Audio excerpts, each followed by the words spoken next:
Hey guys, what's up? Welcome back to my channel. In today's video I'm going to be talking about bird body language.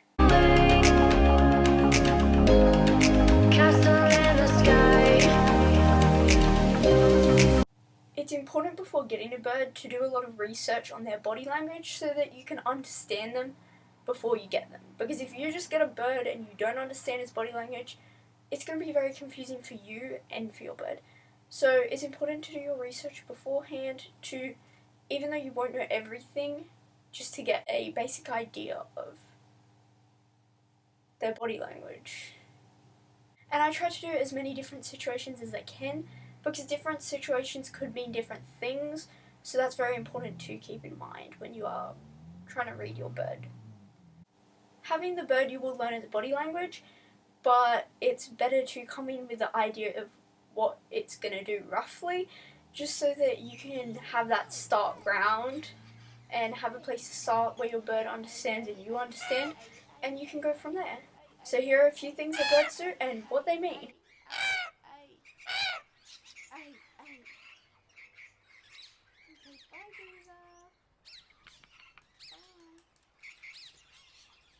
Number one is bowing. Now this one is mainly around teals. Teals love bowing when they want a head scratch or a scritch. Now teals do this a lot. Even when you ask them to step up, they put their head down for a scritch. This means that your teal really likes you and it just wants attention, it wants to be pat, it loves it, okay? And teals are obsessed with head scratches, and Gerwin will walk up to me, bite me, and then bow because she wants a head scratch. The bite's just to get my attention, and she's like, okay, I'll have my head scratched now. If you have issues with your bird every time they say step up and they bow their head for a head scratch, you can actually just hold your hand out and then do the scratching motion, and so that the bird will want to step up to have a head scratch. This way they're stepping up and they're getting scratched, so they're happy. It's a win-win situation. Be prepared, because once you give your bird their first scratch, they will not stop begging you for more. Number two is sleeping on or near you. Now birds will not sleep next to anything that they thought was a threat. They will be way too stressed. So if your bird is sleeping on or near you, then it's a big sign that they're comfortable with you, they're comfortable with the environment, and they are happy that they're comfortable with you, they're comfortable with the environment, and they don't see you as a threat, they see you as a friend, and they are happy to sleep, which is a very vulnerable position for them. Number three is pacing. Now some birds will pace back and forth. Now they might do this because they are bored and they have nothing else to do, which is why toys are so important to give your bird enrichment and keep them busy. So some birds will just pace back and forth because they have nothing to do. However, the most common type of pacing I see is pacing when they're excited. Like when you get home from school and you go to open their cage, often they'll run back and forth and they'll get really excited before you let them out. It could also happen if they're in their cage and you open a packet of chips, or you get popcorn, or you have millet or something that they really like, and as soon as they see it they get really excited and pace back and forth. It's a very excited behavior, and so it usually means that your bird's pretty happy and they're just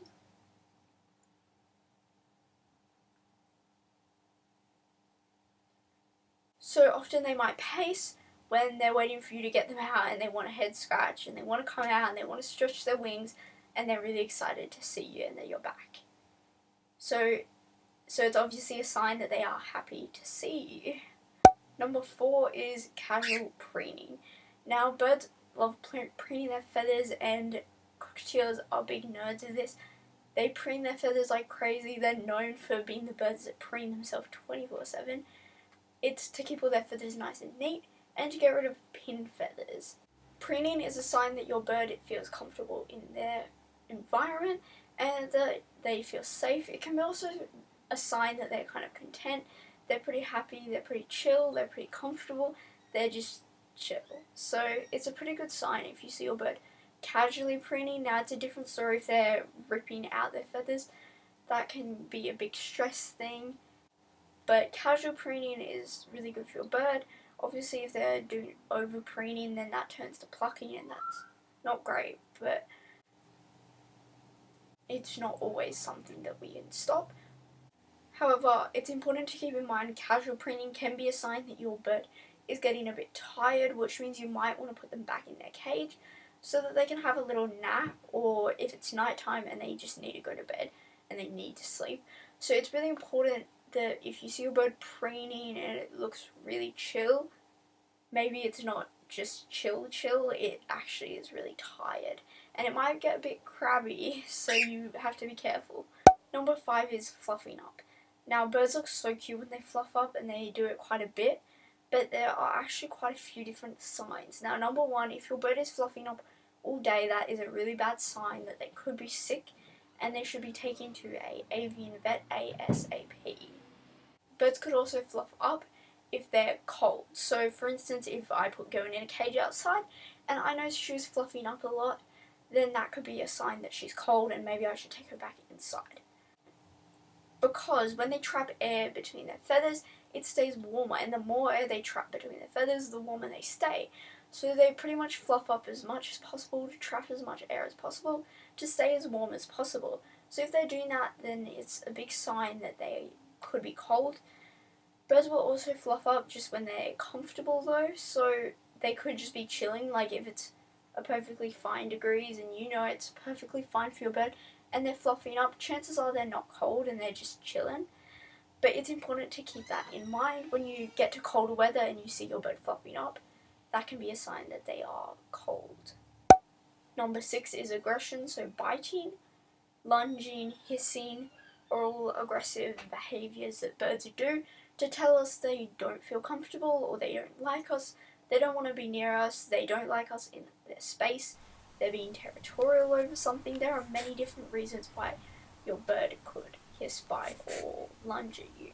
I do find that Gerwin can get quite territorial over her cage at night, and when I go to clean out her dishes, she'll lunge at me. So I have to be careful and try and do her dishes during the day, because I know that if I try and clean them all out at night, she's probably going to try and lunge at me. Sometimes her water gets dirty and I have to clean it, and in that case I just cover my hand as best as possible, but it's best to try and avoid those situations if you can. So birds could bite because they're territorial over food, over a cage, over a toy. Literally, they can get territorial over anything, and it can just make them want to protect this, and you try and touch it and they are going to get really mad at you. They could do it because they're uncomfortable, like if you just tell them to step up, and they're in a position where they feel trapped and they feel like they have to, but they don't want to because they don't feel comfortable with you. They could end up just biting you because they don't know what to do. It's kind of like a bit like anxiety attack, like they don't know what to do. Like, do they step up, do they turn away, they're not comfortable, they don't want to step up, and so they just go and bite you because they don't feel comfortable, but they don't know what else to do. Because in that situation, they're trapped and they can't go anywhere else. This is kind of like a one, if they're scared, like they're in a corner and you try and move them, they might be uncomfortable with that and they won't like it, and they could bite you. Jealous. Now birds do get jealous, and a lot of people know this now, and they still don't believe little birds get jealous. And they do, but I just think it's more little birds don't necessarily act out all the time, like big birds you see, like how they get so jealous over other things, whereas little birds, they tend to hide a bit better, they don't usually lash out. But I've been bitten by Gerwin before because I carried our dog and then asked her to step up and she bit me, and once again I don't know that was 100% because I had a boy, but I'm pretty sure it was that. So like, little birds can get jealous and it's an important thing to keep in mind, and yeah. Birds might bite when there's something new, like just anything new. A new person, a new sound, a new object, they can just bite because they just see it and they're like, well, what do I do? So they just bite the closest thing next to you. And I've seen this with Gerwin even when she's scared of pugs, and when a pug is in the room, she will try and bite me, and I'll be like, well, what's wrong with her? But it's because Gerwin's really scared of pugs, and she's trying to show me, I like this, get me out of here, I gotta go. And it's also partly just her being scared, not knowing what to do, and just biting the closest thing next to her, because she's just scared and she just wants space. And The list goes on, and there are many more reasons why your bird could bite you, hiss at you, and lunge you. But those are just a few of them that are important to keep in mind. However, I would have to go on for like half an hour if I did all of them. But those are some of the main ones I thought of at the moment. Number 7 is soft biting. Now, I've noticed this a lot with Gerwin, but I haven't heard a lot about it. Soft biting is really weird. It's like Gerwin has people who she likes. She particularly likes kids, and she's very nice with kids, and if she does feel uncomfortable, she'll bite them, but it will be really soft because she's very gentle with kids. But then with adults, she's not particularly so nice, or people she doesn't like, or strangers. If they do something wrong, she will give them a full bite, whereas other people, she's like, I'm not trying to hurt you, but I feel uncomfortable with this. Can you please stop? And I just find it so cute that she's like, giving me a little soft bite. Some birds could also soft bite when they're like play fighting. Like some people will play fight with birds, like you'll see them of course hanging from people's hands, but they're not really biting their hands, like they're just holding on, so it doesn't hurt the bird or the human. And just stuff like that, like, or lorikeets, kikes are really playful and they might play bite, but it's soft biting because they're not biting with the intention of hurting you. And it's just really cute that they don't always want to hurt us when they're trying to hold our finger in their beak. They might just want to play, or they might just give you a soft bite because you did something wrong and they want to tell you. Number 8 is head tilting and crest feathers up.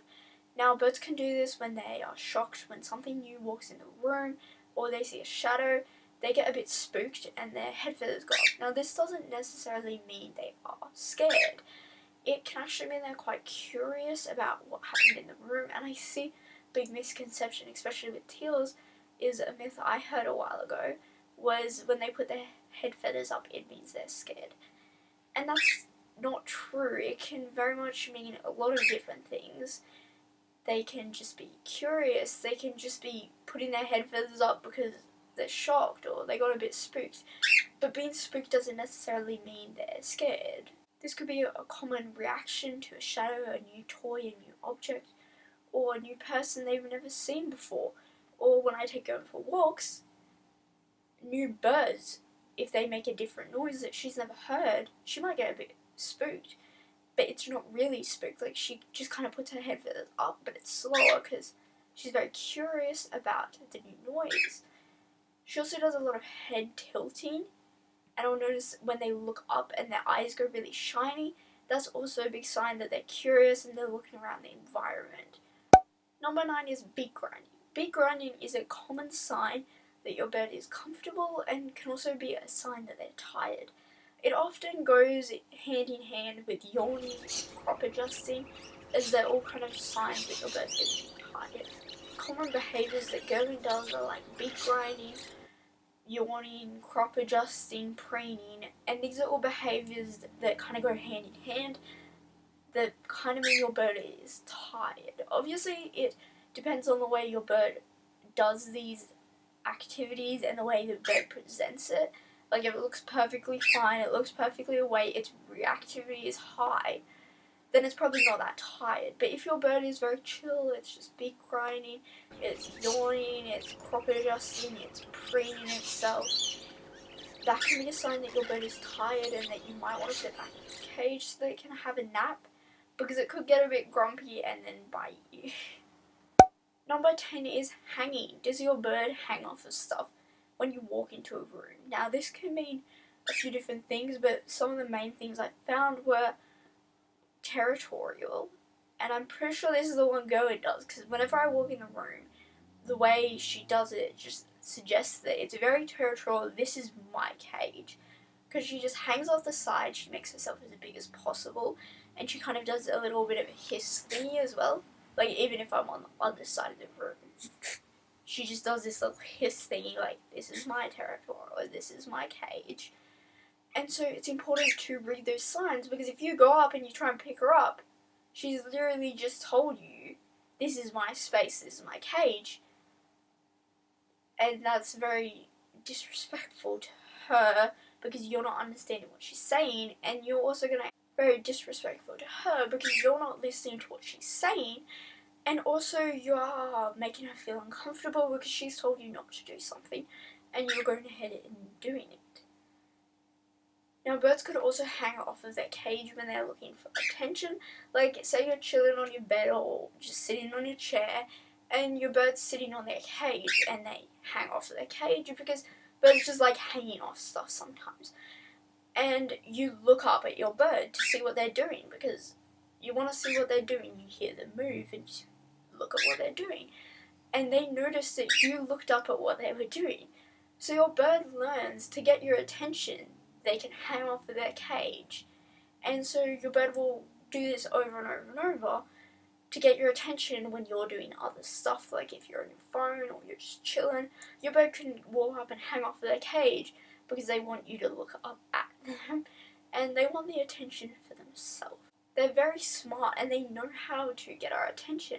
And once they find a way to get our attention, they're going to keep doing this.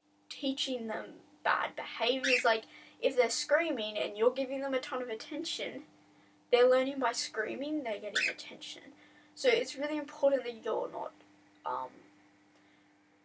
teaching them any behaviors that could be possibly harmful in the future. Even though these are behaviors that you're not training them, they pick up on you and they will learn off that. Thank you guys so much for watching. I hope you enjoyed this video and it helps you understand your birds better. Remember to like, subscribe, comment down below, and I will see you guys next time. Bye!